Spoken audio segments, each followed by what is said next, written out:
It was a biting winter night, the kind that made you pull your coat tighter and hunch your shoulders against the cold. But the chill outside was nothing compared to the suffocating warmth of my parents' house, a warmth that felt less like comfort and more like a fever. My name is Ethan Vance, and at 32, I'd built a life that most people would envy. My minimalist apartment in the city was a quiet sanctuary, a stark contrast to the cluttered, somewhat run-down home I grew up in. Despite the distance and the financial comfort, a part of me always yearned for something simpler, something I kept chasing: genuine family. I was always the one who made it out. The first to go to university, the first to land a good job, the first to truly pull myself up by my bootstraps. And with that came a silent, self-imposed burden. The expectation that I would lift everyone else up with me, that my success was somehow shared, and therefore their demands were justified. I'd paid off my parents' original mortgage years ago, covered Liam's numerous failed ventures, his disastrous artisanal coffee shop that lasted 3 months, an eco-friendly tech startup that only produced prototypes, and mountains of debt. I even covered my parents' surprise medical bills and sent generous monthly allowances that were rarely acknowledged with gratitude, but always quickly spent. It was an unspoken contract, one I upheld out of a sense of duty and a desperate hope for connection. 6 months prior, my mother, Eleanor, and Liam had pitched me on a family legacy fund. Liam, with his usual grandiose visions, showed me glossy brochures of a dream family cruise, hinting it could be a collective family experience that the fund could eventually support. Eleanor emphasized family security, a term that, in hindsight, always seemed to precede a financial request. Wanting to foster family unity and protect them, I invested a significant sum, $75,000, into it, under the impression it was a long-term, stable investment for everyone's future. Eleanor insisted I be the fund's official steward and signatory, citing my financial expertise and for tax purposes. I thought nothing of it at the time, seeing it as another way to secure their future, another way to show I cared. My girlfriend, Sophia, had always seen through their charade. She's observant and pragmatic, my unwavering anchor in the emotional chaos of my family. Just a week before that fateful holiday dinner, she noticed me looking stressed after a phone call with Eleanor, where a big family event had been vaguely mentioned. Sophia subtly asked if I was attending the cruise I'd briefly mentioned weeks ago. I told her I hadn't received any final details, just vague promises. She'd given me a look, a tiny furrow in her brow that I dismissed then, but which came back to haunt me later. I'd even tried to reach Liam for details about the trip, only to receive evasive responses like, "Oh, Mom's handling it. You're too busy anyway, bro." Heading to my parents' small, intimate holiday dinner that night, I felt the familiar dread mixed with a persistent, foolish hope that this time, it might be different. The dinner atmosphere was initially strained but tried to appear festive.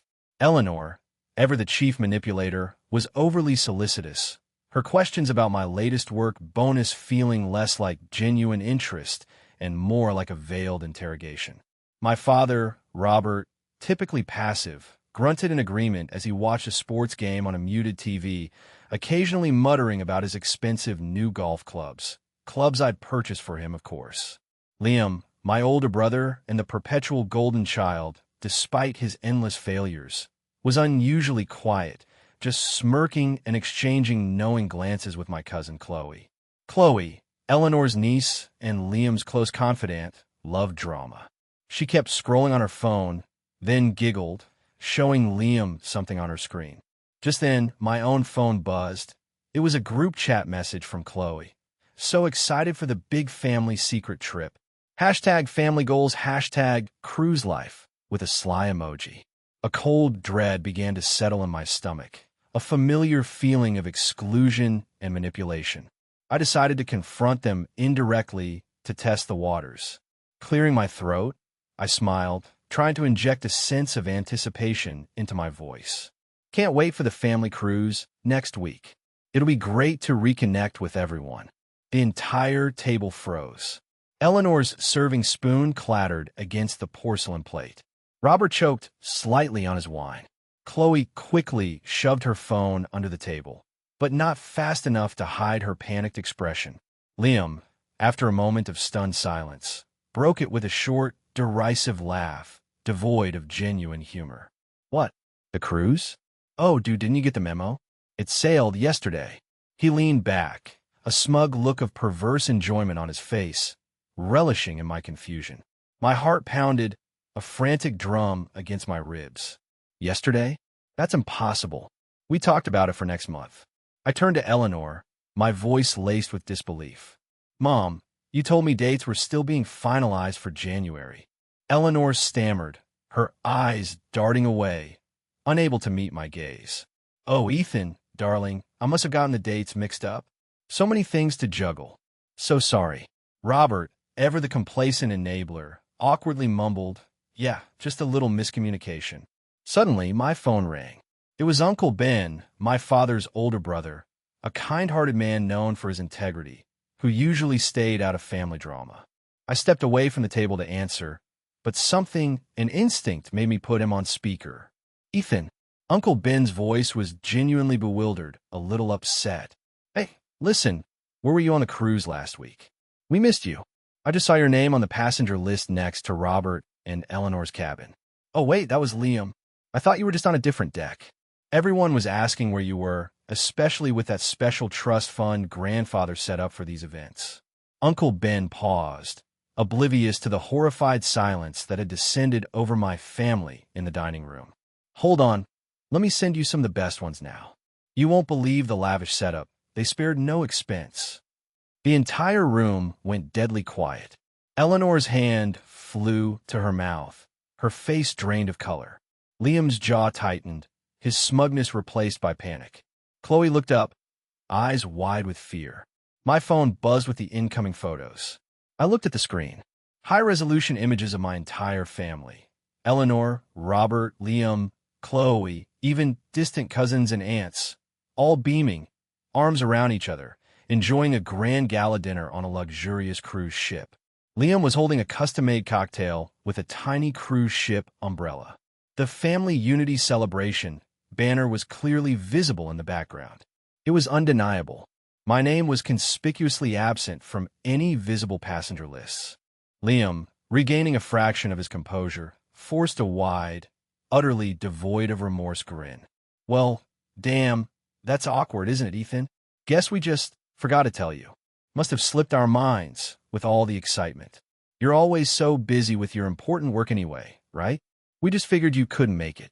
Chloe snickered, a bit too loudly, trying to break the tension, but only succeeding in making it worse. A profound, chilling clarity washed over me. This was not forgetfulness. This was a deliberate, collective act of betrayal, designed to exclude, belittle, and exploit. I calmly placed my phone down, pushed my chair back, and stood without a word. I walked out of the dining room, past their now truly shocked faces, and into the bitter winter night. I didn't slam the door, denying them the satisfaction of seeing me break. I just walked, the biting cold mirroring the glacial ice that had settled in my soul. Outside, the snow fell softly as I stared into the quiet street, processing the audacity of it all. I pulled out my phone. No calls, no texts about the cruise from my parents, my brother, or my cousin. Not even a last-minute invite. I scrolled through Chloe's earlier smug text about family secrets and knew it was a deliberate taunt. I quickly checked a reputable travel agency site for the specific cruise line Uncle Ben had mentioned. I found group booking details for the Vance family reunion cruise with multiple cabins. My name was absent. The betrayal was deliberate, orchestrated. A poignant memory surfaced, vivid and painful. My grandfather, frail but clear-eyed, on his deathbed. Ethan, he'd whispered, his voice thin but resolute. I've left you a substantial inheritance. Not just money, but a trust. I know your family. They see money as a solution, not a responsibility. You are meant to be the steward of this family's future, the one who guides them to true prosperity, not just material wealth. Be wise, be firm, but always remember true loyalty is earned, not bought. Don't let them squander this legacy. His words now took on a horrifying new meaning.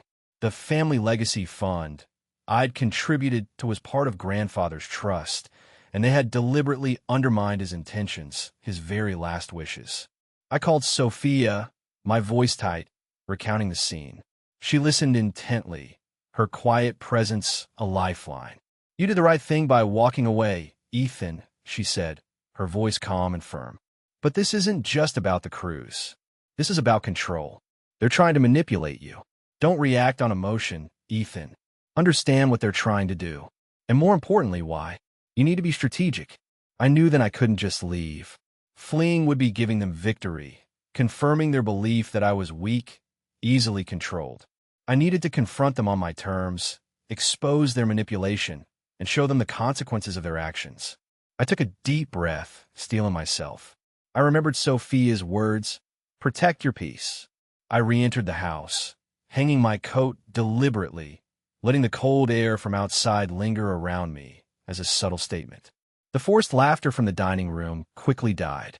I walked back in, the tension palpable, a thick, suffocating blanket. Eleanor was cutting pie with frantic energy, avoiding my gaze. Robert stared at his plate.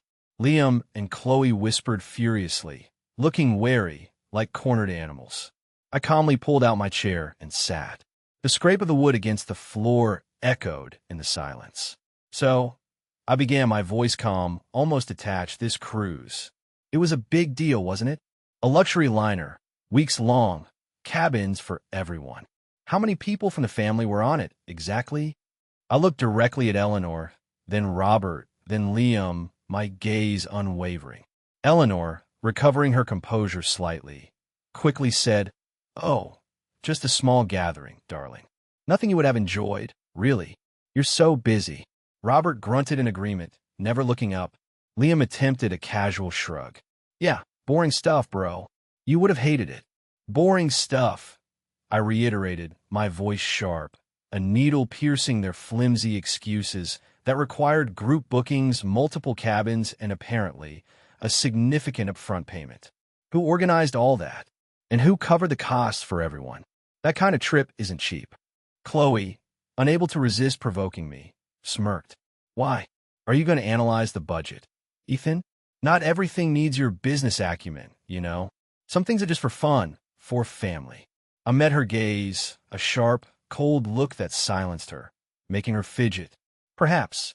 But when family fun involves deliberate exclusion and significant expense, I tend to get curious. Liam, growing impatient, finally blurted out, "It was a family thing, okay? You're being dramatic. And besides, it was mostly covered by the fund, so it wasn't even your money." "Not really." My internal alarm bells went off. The fund. The family legacy fund I'd contributed so much to, the one Uncle Ben had mentioned. The pieces were beginning to click into place. I maintained my calm, knowing I had them cornered, and the trap was about to snap shut. I leaned back, a faint, almost imperceptible smile playing on my lips. "So, the family legacy fund, the one grandfather established, and I've been managing for years, the one I recently put in another $75,000 into. That's what paid for this exclusive family cruise, is it?" Eleanor's face paled, the last vestiges of her composure dissolving. Robert looked down, gripping his wine glass, avoiding eye contact. Liam's eyes darted around, trapped. Chloe nervously sipped her wine, her smugness completely gone. "Funny, isn't it?" I continued, my voice unwavering, a low, even tone that carried more weight than any shout. "That fund, which was supposed to secure your future, pay off the mortgage I already covered twice, and bail Liam out of his 8th failed venture. The same fund I've been topping up monthly, ensuring Liam could afford his new luxury sports car and his inspiration trip to Europe, all while my actual contribution was used to exclude me from a family event that was ostensibly about family togetherness." Liam, cornered but still clinging to his arrogant sense of entitlement, tried to bluff one last time. "So what? It's family money. We use it for family. And yeah, I dipped into it a little for my new car and some equipment. What's the big deal? You're rich, Ethan. You wouldn't actually cut us off over something so petty, would you? It's not like I don't have other debts I'm expecting you to cover next month. His words were filled with a desperate, entitled expectation, a clear admission that he assumed I would always clean up his messes. I turned to Uncle Ben, who looked deeply uncomfortable but resolved. Uncle Ben, you were grandfather's executor. You know the exact terms of that legacy fund, don't you? What was its true purpose? Uncle Ben, with a heavy sigh, finally spoke, his voice firm, breaking the silence. The Family Legacy Fund was meant for Eleanor and Robert's long-term care and genuine family emergencies. And yes, there was a specific clause for an annual family gathering allowance from the interest it generated for all family members. Your grandfather, Ethan, he designated you as the sole trustee and manager because he deeply admired your integrity and financial sense. He explicitly stated in his will that he feared the family's frivolous spending and wanted you to ensure his legacy supported actual needs, not wants. He meant for you to guide them, not enable them. He also left you, Ethan, a separate, much larger personal inheritance, which no one else in the family knew about, because he wanted you to be truly independent. They felt cheated out of what they believed was their inheritance, and that resentment festered. The room was in stunned silence. The depth of the betrayal was staggering. It wasn't just about money. It was about a stolen legacy, a broken trust, and a deliberate subversion of a dying man's wishes. Eleanor looked like she was about to faint. Liam's jaw dropped, his face a mask of horror. Robert's face was ashen, his silence deafening. Chloe looked truly horrified. I absorbed this, the final pieces of the puzzle clicking into place. The years of subtle slights, the constant demands, the thinly veiled contempt, it all made sense now. I looked at each of them, my voice now devoid of emotion, simply stating facts. So, the cruise, Liam's investments, Mom and Dad's emergencies, all from a fund I was entrusted to manage, a fund designed to support actual needs, not lavish vacations for those who purposefully exclude the trustee. And you, Liam, already ordered a luxury car and expensive equipment, expecting me to bail you out again, despite your knowledge of the fund's true purpose and grandfather's intentions. I set my napkin down, folded my hands on the table, the gesture deliberate and final. Consider this your final notice. The Family Legacy Fund will now be managed strictly according to grandfather's will for genuine medical and living expenses for Mom and Dad, with strict oversight. Liam, your debts are yours. Your car, your rent, your creative endeavors. Those are your responsibilities. My personal financial support, which has been a lifeline for all of you, is now completely cut off. Effective immediately. Eleanor shrieked, a high-pitched, disbelieving sound. Liam cursed, his face contorted in rage. Robert looked devastated, utterly helpless. I rose, smoothing my shirt, my expression unreadable. You all abandoned me and grandfather's wishes a long time ago. I'm simply accepting the reality you created. I walked out, leaving them in stunned, panicked silence, the echoes of their cries pursuing me. I was barely in my car before my phone exploded. Texts and calls poured in from Eleanor, Robert, Chloe, and a relentless barrage from Liam.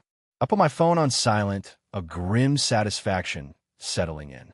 This was the peace I'd longed for, even if it was born from chaos. The next day, the messages from Liam were increasingly frantic and unhinged. Ethan, they're threatening to repossess the car. The landlord is here demanding last month's rent. I need that money tonight. I'm going to be out on the street. Then, my phone rang with an unknown number. I answered, curious. It was the car dealership's finance department. Mr. Vance, we understand Mr. Liam Vance guaranteed you as a financial reference for his recent luxury vehicle purchase. We have not received payment. Unless a significant payment is made by end of day, we will be repossessing the vehicle. And as per our records, Mr. Liam Vance provided your details as a secondary contact should he default. Outwardly calm, I informed them I had no legal obligation to Liam Vance, that he had no authority to list me as a guarantor, and advised them to pursue Liam directly. I then blocked their number. This wasn't just entitlement. This was outright fraud, another layer of his desperation and their family's enablement. Soon after, a text from Liam appeared. "My landlord just served me an eviction notice. They said you promised to cover last month's rent. They're kicking me out, Ethan. Where am I supposed to go?" I called Sophia, explaining the new development of the external pressure. Sophia was appalled, but advised me calmly. "This isn't just about money anymore, Ethan. This is fraud. Document everything. You're cleaning up a lifetime of their mess, and now you have to protect yourself legally." She helped me draft a concise, firm email to the collection agencies, denying any obligation and threatening legal action if they continued to harass me. My meticulously kept records of every cent I'd sent them, categorized as gifts or loans, would be my shield. As I was talking to Sophia, a local news alert popped up on my tablet. Local entrepreneur Liam Vance's flashy new sports car seen being repossessed on Main Street in broad daylight. Sources close to the family hint at broader financial woes and an unexpected family rift. Liam's reckless behavior had become a public spectacle, and the family's carefully constructed facade of prosperity was crumbling. The next morning, I received a group call request from Eleanor, including Robert and Liam. I answered, putting on speaker. Eleanor's voice was shrill, desperate. "Ethan, you have to stop this. Liam is about to be homeless. His car is gone. This is all your fault. You're destroying your family." Liam, sobbing, his voice cracking. "Ethan, please. I'm begging you. I'll do anything. Just send the money. I can't lose everything." Robert, surprisingly, finally erupted in anger. "You're a selfish, ungrateful son. After all we've done for you, raising you, giving you everything, you owe us." My response was calm, measured, my voice a steady counterpoint to their escalating hysteria. "I owe you nothing but the truth, which I've now given you. You squandered grandfather's legacy, betrayed his trust, and deliberately tried to exclude me while living off my generosity. You created this situation, not me. You chose to value material gain over genuine family bonds. Now, you live with those choices." I hung up, the click of the call ending a definitive period to their accusations. I took a final, decisive step. I drafted a carefully worded email to the family's main group email, including Uncle Ben, who I knew would understand, but specifically excluding Liam and Chloe to maximize impact on my parents and avoid immediate retaliation from the most volatile members. I succinctly outlined my decision, referenced grandfather's will and his true intentions for the legacy, reiterated their pattern of exploitation and emotional manipulation, and stated that I was initiating no contact for the foreseeable future for my own mental and emotional well-being. I also informed them that any future communication would be through my legal representative, should they choose to engage in further harassment. I hit send, a final, unyielding statement. I blocked their numbers and social media accounts. I knew the fallout would be immense, and their desperate pleas and attempts to contact me would continue for a while, perhaps even escalate through other relatives. But I made my decision, and there was no turning back. Uncle Ben continued to be a quiet but steadfast ally, checking in on me regularly. He expressed his admiration for my strength and shared more stories of grandfather, reinforcing that my decision aligned with his true wishes and intentions for the family's future. His validation was a balm to my raw wounds. I found a profound sense of freedom and calm in the following weeks. My apartment, once a retreat from stress, now truly felt like a sanctuary. I spent more quality time with Sophia, building a healthier, more reciprocal relationship, one based on mutual respect and genuine love, not financial obligation. The family was left to face the full consequences of their actions. Liam was deep in debt, potentially facing legal trouble and eviction. Eleanor and Robert were forced to confront their own financial realities, selling assets, downsizing their lifestyle, and facing genuine hardship, losing both their comfort and their carefully cultivated social standing. The extended family was divided, whispers and accusations flying, their internal strife now laid bare for all to see. I was at peace. I'd learned a hard lesson about family boundaries and self-preservation, a painful but necessary truth. I'd lost a family, perhaps, but I'd gained my freedom and, more importantly, my self-respect. My phone vibrated with a last, desperate voicemail notification from Liam, left before I had completely cut off all contact. I calmly deleted it without listening, then put my phone down, looked out at the quiet city lights, and took a deep, cleansing breath. For me, a new, untethered chapter had finally begun.